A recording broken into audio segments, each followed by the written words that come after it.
Hi guys, today we're going to finish the Texas Revolution and cover everything that happened following the Goliad Massacre until the treaty was signed to end the war. You will need your history, composition book, and something to write with. Like always, feel free to pause or rewind the video as needed. You can title these notes The Battle of San Jacinto. So when we last left the Texans, Fannin and his men were brutally murdered at Goliad, just weeks after a similar event at the Alamo. Sam Houston is at the rendezvous site north of the Colorado River, waiting for Fannin and his men to join him, but we know they won't be coming. Houston hears what has happened at Goliad, and he's worried. He has only about 400 volunteer soldiers. He needs a new plan. We know that Santa Anna gets new supplies and soldiers from Mexico City, which is almost 1,000 miles from where Houston is now. Sam Houston comes up with a brilliant strategy. If he and the Texans move northeast, Santa Anna will follow and get further and further away from his supply source. Houston begins leading his army north. As he reaches towns along the way, he warns the people that the Mexican army is coming. The townspeople help Houston and his men gather any usable food or supplies in town. They take what they can carry and they burn the rest. Why? They don't want anything of value left when Santa Anna and his men reach that location. It's actually brilliant. Santa Anna is being pulled farther and farther away from the source of food and ammunition. With no other choice, he will be dependent on what his soldiers can find along the way. By destroying everything usable, Santa Anna's men will find nothing in the towns along the way. No food, supplies, not even houses for shelter. They will get hungrier and weaker as the weeks go on. After destroying what's left of the town, the people who live there follow Sam Houston's men to the next stopping point. It is much safer to travel with the army than to wait around for Santa Anna to arrive. This journey from town to town, destroying everything and gathering volunteers, is known as the Runaway Scrape.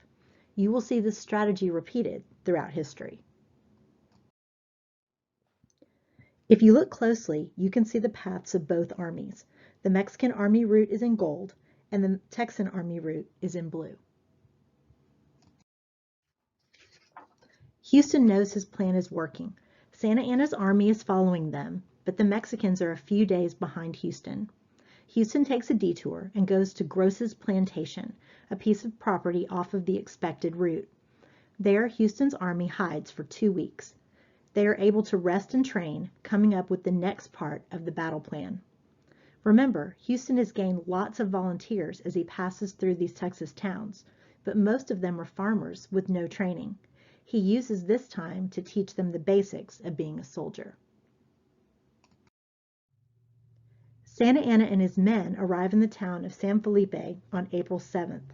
Houston and his men are just 15 miles away, and Santa Anna has no idea. Does this remind you of any other historical event? Hiding in an area really close to your enemy and using that time to rest and train your men? Does that sound like George Washington's army at Valley Forge during the American Revolution? Of course it does. You don't need to write this down, but it helps to set the scene.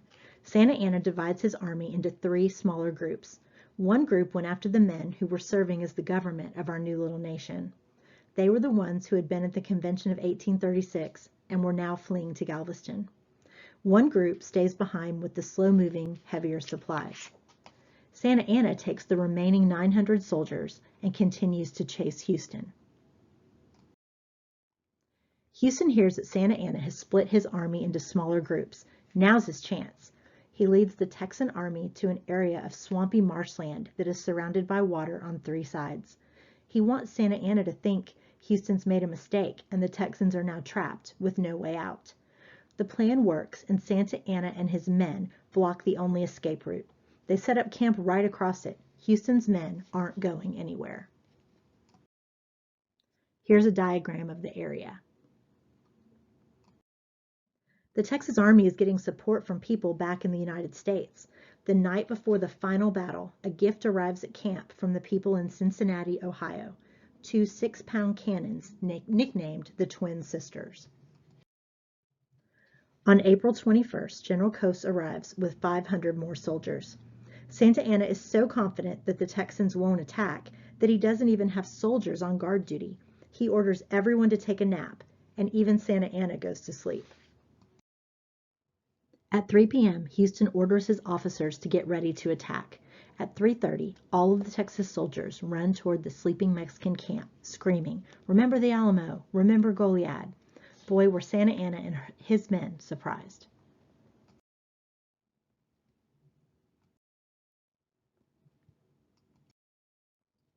The entire battle lasted 18 minutes. Yes, 18 minutes.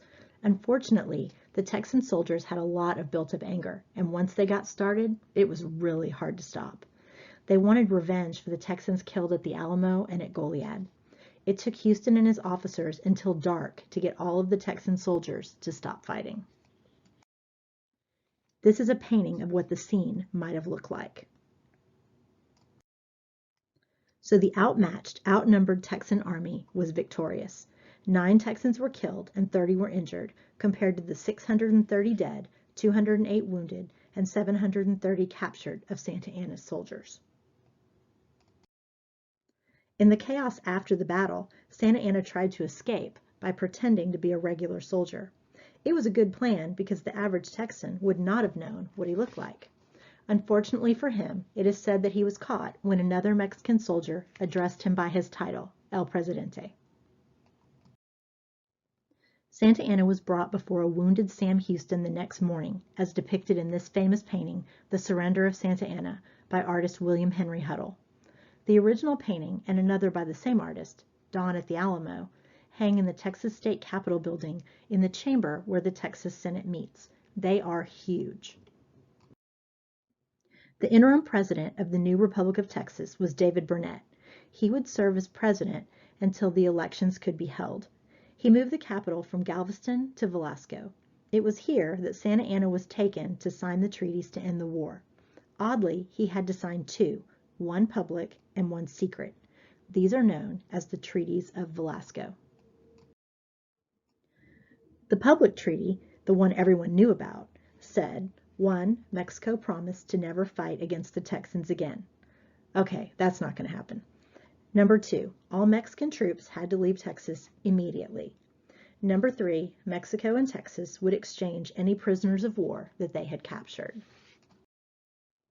The secret treaty was just that, a secret. These were agreements made with Santa Anna that the people of Mexico were not told about. It was in the best interest of Texans to have Santa Anna remain in power in Mexico, so we couldn't have the citizens of Mexico see him as weak. The secret treaty said, 1. That Santa Anna promised to work for Mexican recognition of Texas independence. That means that as president of Mexico, he would have his government treat Texas as an independent nation. 2. The Texas government promised to release Santa Anna and escort him safely back to Mexico. Texas citizens would not be happy to know that our new government was letting him go, so that had to be kept secret too. Number 3, the Texas-Mexico border would be the Rio Grande River. Mexico would not respect this line for very long, and both sides will claim the same area as their own, leading to the Mexican-American War in 1846. Here are copies of the actual treaties. The final results of the war. Mexican troops in Texas retreated back into Mexico. Santa Anna was kept prisoner for 6 months in Texas before being released. Mexico would fail to recognize the Rio Grande River as the new border. But most importantly, Texas was now a sovereign nation called the Republic of Texas. The green and yellow areas mark what was considered to be the Republic of Texas.